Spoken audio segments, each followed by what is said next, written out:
सुन दीदिया कहिले बतिया कहे सुपर माल तोरा दे बारे। सुन दीदिया कहिले बतिया कहे सुपर माल तोरा दे बारे। तोरे दे बारे सुतला में काटली हले गाल तोरा दे बारे। सुतला में काटली हले गाल।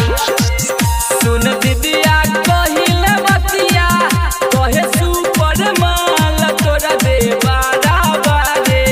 सुन दीदिया कहिले बतिया कहे सुपर माल तोरा दे बारे।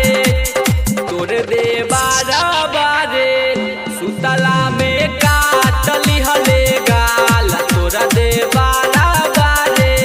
सुतला में काटली हले गाल। सुतला में काटली हले गाल। सुतला में काटली हले गाल। मकसद बिहार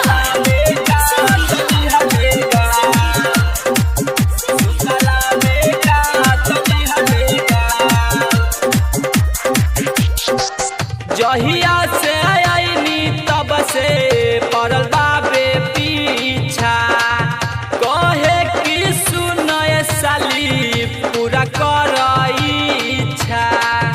पूरा कर इच्छा।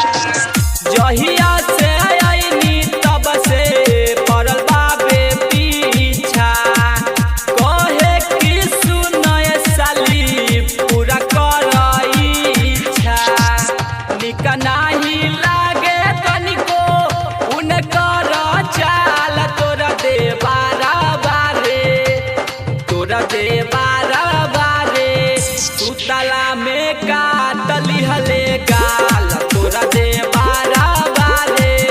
सुतला में काटली हले गाल। सुतला में काटली हले गाल। सुतला में काटली हले गाल।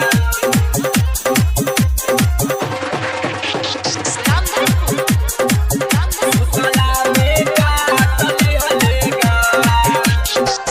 देख के अकेला बंद करेला के मारी मिलते ही मौका हमके धरे आकावारी। धरे आकावारी। देख के अकेला बंद करेला के मारी मिलते ही मौका हमके धरे आकावारी।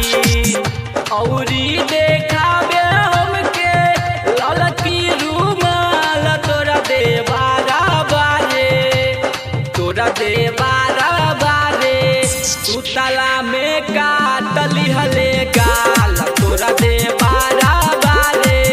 सुतला में काटली हले गाल। सुतला में काटली हले गाल। सुतला में काटली हले गाल। मकसद बिहार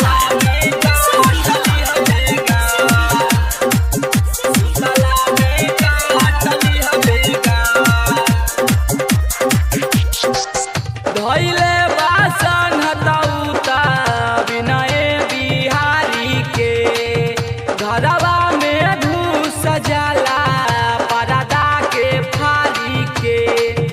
परदा के फारी के। धैले बासन हतौता विनय बिहारी के घरवा में घुस जाला परदा के फारी के। माने ना रोशन लागे कदी बाबाल तोरा दे बारे। तोरा दे बारे सुतला में काटली हले गाल तोरा दे बारे।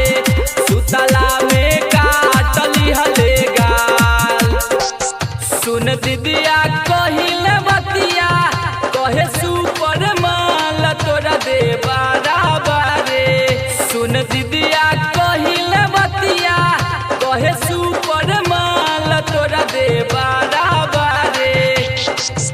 दे बारे सुतला में काटली हले